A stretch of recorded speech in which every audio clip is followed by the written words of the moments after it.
भाई, रिकॉर्डिंग बंद कर।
सिद्धार्थ का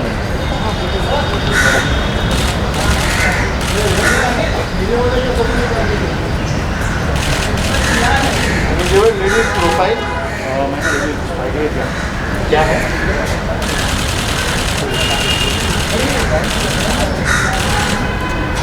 क्या दिया मैं जस्ट लुक हियर हो गया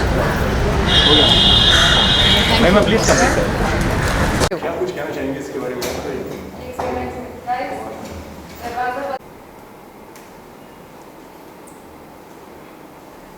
ओके, सबसे पहले तो कांग्रेचुलेशन महिमा अंतिम के लिए। Thank you. बहुत अमेजिंग है। Thank you. देखने में आप सारे बहुत अच्छे लग रहे हो। Thank you. किस तरीके का रिस्पॉन्स आपको मिल रहा है, आपसे जानना चाहूँगा। बहुत ज़्यादा अच्छा लग रहा है बिकॉज एक्सपेक्टेशंस थी कि पहले तो कहा गया था कि Antim is the underdog of the year and right now everybody is expectantly waiting for everybody to watch the film, so that's quite exciting and we can't wait for everyone to go back to the theaters and witness the magic of the big screens because it's high time that we have been waiting for it. And as far as Antim is concerned, as we all know, the story takes place in this village where there is development that takes place, how farmers and the village gets affected, how there's this boy in the village who wants to take a stand for their family, and how in the whole process of it he becomes a gangster. So it's his whole journey from becoming a village boy to a gangster. He doesn't understand the consequences, and according to him his approach is right, but when you look at it from a third person's point of view, he has really called for a blunder. But Antim, I think, is a journey between good or bad, good versus bad, and you don't know, maybe what's good for you is not the same for me, and vice versa. So that's like a gist of Antim that's there. Okay, अगर आपके character की बात करें, मंदा की अगर बात करें, जी। बताइए उसके बारे में, किस तरह के कैरेक्टर है? मंदा चाय वाली है और पूरे मार्केट यार्ड में वो एक अकेली लड़की है, and Manda is that kind of girl that you don't want to take पंगा with because she is someone who is very kadak and she will take stand for herself when required, और सुलझी हुई है, वल्नरेबल है, but कहीं ना कहीं आपको उसके अंदर वो स्पार्क और वो फायर नज़र आता है. As we have Salman sir's and Ayush character in the forefront, but there is this girl जो खुद के लिए स्टैंड लेगी विदाउट थिंकिंग अबाउट इसके आगे कॉन्सिक्वेंसेस क्या होंगे. और मेरे लिए वो कहीं ना कहीं इंस्पायरिंग थी बिकॉज उसकी भी एक आवाज़ है, वो भी उसकी भी एक, और हम उसे अलग अलग शेड्स में भी देखते हैं फिल्म में. You see her meeting for the first time when वो बोलती है कि पीने से पहले बोलना सीख. So there is confidence, there is spark, but then you know that there is something about her that attracts, but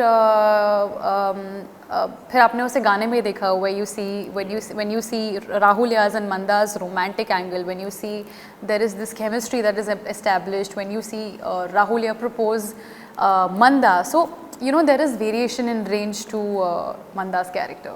okay, काफ़ी जिस तरीके से आपने बताया, काफ़ी शेड्स हैं इस कैरेक्टर में, प्यार है, रोमांस है, एक स्पार्क है, क्या क्या तैयारी करनी पड़ी इस कैरेक्टर के लिए?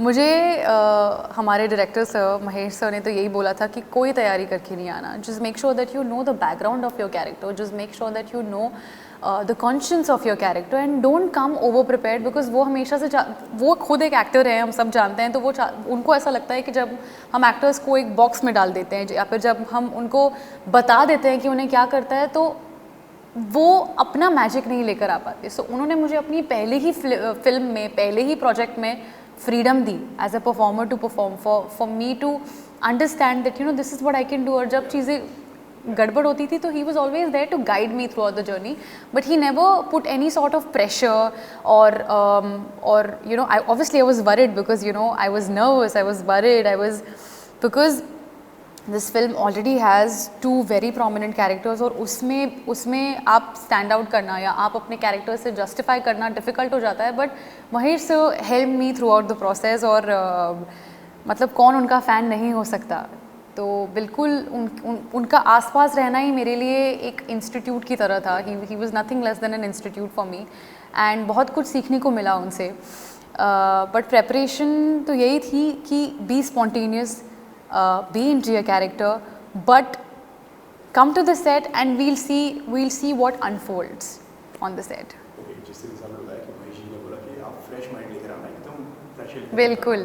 बट ये तो वही कहने की बात है, लेकिन पर्सनली कितना प्रेशर हो जाता है जब आपके सामने सलमान खान, महेश हिमाद्री, तो वो कितना प्रेशराइज हो जाते हैं वो सारी चीज़ें? बहुत ज़्यादा प्रेशराइजिंग था, because the fact that Salman sir and Mahesh sir believed in me, they both saw some sort of potential in me. तो कहीं ना कहीं आपको खरे उतरना पड़ता है. आपको खुद को प्रूव करने से ज़्यादा आपको उन दोनों को प्रूव करना होता है, क्योंकि उन्होंने आपको वो भरोसा देखा है, उन्होंने वो पोटेंशियल देखा है, वो फेथ रखा है. और मुझे लगता है कि करियर की शुरुआत में ही जब आप पर 2 महारथी जब भरोसा करे तो वो बहुत बड़ी बात हो जाती है. Yes, and there was a responsibility, there was also more than pressure, I would call it a responsibility that I had to fulfill, that I had to come over. So I think I have given my best. I have tried to be as honest as I can. But कहीं ना कहीं जो मेरा TV का experience था, जो काम किया है, इतने जो characters portray किए हैं, sometimes I feel all those experiences have helped me to be confident in front of the camera. So I think मैं इस फिल्म की जर्नी को मैं TV को ओ करना चाहूँगी कि मुझे ये फिल्म मिली है, and it's because of everything that I have done before अंतिम. ये फिल्म की अगर बात करें तो किस तरीके से ये फिल्म आप तक पहुंची? मुझे ऑडिशन के लिए बुलाया गया. Mahesh sir took my audition by himself, and within the first scene itself he had some sort of conviction that he saw Manda in me, and I was absolutely taken aback with his conviction and with his belief that, are you sure this has this really happened? So that's how it happened. And I think I was a year ago I was noticed on the sets of Big Boss when I met Salman sir to promote my television show. So I think I was destined to do this. I think कहीं ना कहीं लिखा था कि and also I was the last person to get cast on the film. So I think I had no time to even digest, admit and prepare that this has finally happened. But I think I've given my level best to the character, and I hope I've done justice to the faith. What was your first reaction जब आपको इस film के लिए बुलाया गया और आपको बताया गया कि ये ऑडिशन की महेश जी ने बताया कि ये अंतिम भी है एंड हम आपको इसे समझ नहीं करने वाले? So what was your first reaction जो पहले दिमाग में आया? I was absolutely apprehensive. सबसे पहले तो मैंने महेश सर को देखा. अब आपके सामने एक इंस्टीट्यूट खड़ा है, आपको उन्हें देखकर उनकी पूरी फिल्मोग्राफी आपके दिमाग में आ जाती है. वास्तव हो, नट सम्राट हो, अस्तित्व हो, अभी पांगरून उनकी जो फिल्म आई है, एंड यू आर लाइक, उनको मैंने देखा और मुझे ऐसा लगा कि मैं अपने डायलॉग्स भूल जाऊँगी, but my first take itself was, it just flowed अपने आप. जैसे मैंने आपको कहा कि वो कॉन्फिडेंस कहीं ना कहीं मेरे पास्ट एक्सपीरियंसेस से आता है, जो मैंने टीवी में काम किया है, and I just give it my best shot. But let me tell you, I was really hesitant and nervous, and I had मैंने बिल्कुल नहीं सोचा था that I will be able to make it to Antim. Okay, जिस तरीके से मैं जानता हूँ कि आप ऑलरेडी सलमान सर से मिल चुके हैं बिग बॉस के सेट पर. सेट पर आप उसको मिले हैं, फिर उसके बाद में फिल्म के सेट पर मिले, तो क्या किस तरीके का माहौल था सेट? सेट पर सबको ऐसा लगता है कि सब काफ़ी डरे हुए होंगे, but he is an absolute fun person and मतलब वो सेट पे आ जाते हैं और मुझे ऐसा लगता है कि he is magnificent. He not only lights up the screen but he lights up everything around you, you know. So उनके साथ स्क्रीन शेयर करना, उनके साथ स्टेज शेयर करना, उनके थ्रू मेरा डेब्यू होना बॉलीवुड में was you know nothing less than a dream. And जैसे मैंने कहा कि मतलब उनकी जो लर्निंग्स रही हैं वो काफ़ी उनकी भी जर्नी हार्ड वर्क रेजिलियंस की रही है, तो उन्होंने भी मुझे यही सीख दी है how I have to continue doing what I am doing. Okay, कोई टिप्स, कोई आइडियाज़ उन्होंने दिए सलमान सर ने, जिस तरीके जब मैंने उनके एक्टर से काफ़ी मैंने बात करी है तो वो अपने आइडियाज़ देते हैं कि यार इस कैरेक्टर को ना, इसको डायलॉग किस तरीके से बोलो, इसको ऐसे करो. आई थिंक उनकी ख़ास बात यह है कि दो he has belief and faith in me, he wants me to find my own feet, to carve my own niche.